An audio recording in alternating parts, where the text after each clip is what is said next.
Junk ફૂડને જાકારો, તંદુરસ્ત ભોજનને સાકારો।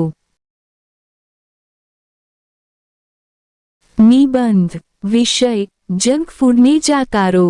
આજના યુગમાં આપણે સુવિધાવાદી જીવનશૈલી તરફ આગળ વધી રહ્યા છીએ। તેના પરિણામે જંક ફૂડનું સેવન ઝડપથી વધી રહ્યું છે। Pizza, burger, cold drink, chips, French fries વગેરેને આજે બહુ પ્રેમથી ખવાય છે।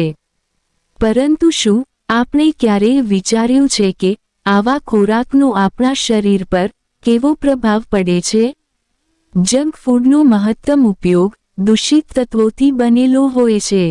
તેમાં પ્રોટીન, વિટામિન્સ કે ખનિજ તત્વો કરતાં વધારે માત્રામાં ચરબી, ખારાશ, ખાંડ અને રંગદ્રવ્યો હોય છે।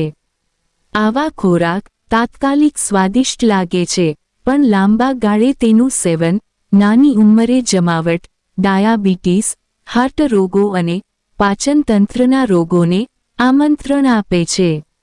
બાળકો અને કિશોરો પર તો તેની અસર વધુ જોવા મળે છે।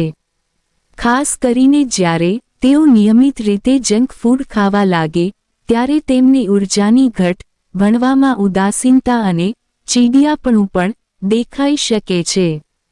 અત્યારે આપણી ફરજ છે કે આપણે પોતે પણ આ ખાવા ટાળીએ અને બાળવિભાગને પણ તેમાંથી દૂર રાખીએ।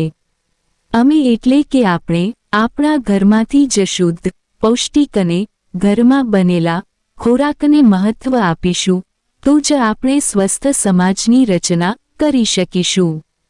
આપણે જંક ફૂડને જાકારો કહીએ અને હેલ્ધી ફૂડને આપીએ સાકારો, એટલે કે સ્વીકાર। નિષ્કર્ષ જંક ફૂડ તાત્કાલિક સુખ આપે છે, પરંતુ લાંબા ગાળે દુઃખ આપી શકે છે।